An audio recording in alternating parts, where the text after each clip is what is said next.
Breaking news, Mr. Fantastic survives the worst housing market in 10 years. What does he credit for his success? His flexibility.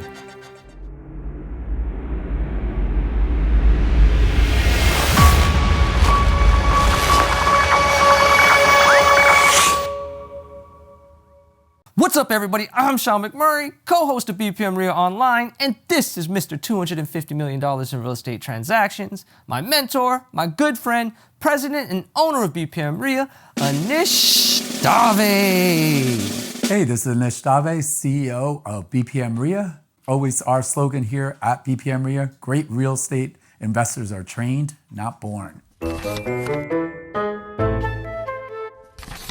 Much like Mr. Fantastic, flexibility is key to navigating the worst housing market in a decade, according to some estimates. Although buyers have a bit more power, the wick is burning on both ends as buyer and seller face headwinds. The only thing more dependable than the current housing market is politicians' paychecks during a gov shutdown. Although, in their defense, they haven't approved a pay raise since 2008, which is interesting.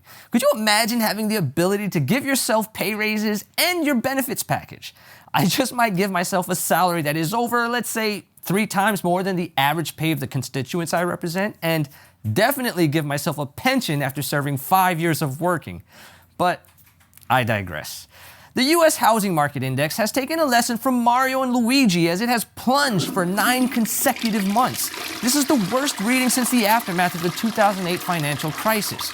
Demand is dropping as sales are down 1.5% from August to September, but down 25% year over year. Mortgage rates have soared to the highest rate since 2002, which means homeowners are now paying 50% more than the year earlier, according to Redfin. Despite higher interest rates, housing inventories are still low and in some markets getting worse. For example, in the Miami, Fort Lauderdale, Pompano Beach market, we are 178,592 units short, which is worse off than the 2012-2014 status according to NPR. The icing on the cake, home appreciation is still 8.4% higher than the same month last year. Shit, can't win for losing around here. No, we really can't. Because all of this is leading to a decrease in profit margins for a median price single-family home and condos from 57.6% to 54.6% in the second quarter, according to a report put out by Adam. I know, a whopping 3% drop in profit margins. Who cares? Fair point, but Hands off with all that money, I'd take it. I'm retiring in 2 years and 2 months. Give me all the 3% you got. Anish, how important is it to be flexible in this market? So Sean, flexibility is super important, meaning if your only strategy is just to lowball people, that's not gonna work. What you're gonna wanna do is use other strategies. And one of the things that we love using, especially in this market, is subject to. So subject to, we're actually taking over the current mortgage that the seller has or the homeowner. We're gonna take advantage of those low interest rates because almost 70% of the people refinanced in the last 3 years when the rates were low.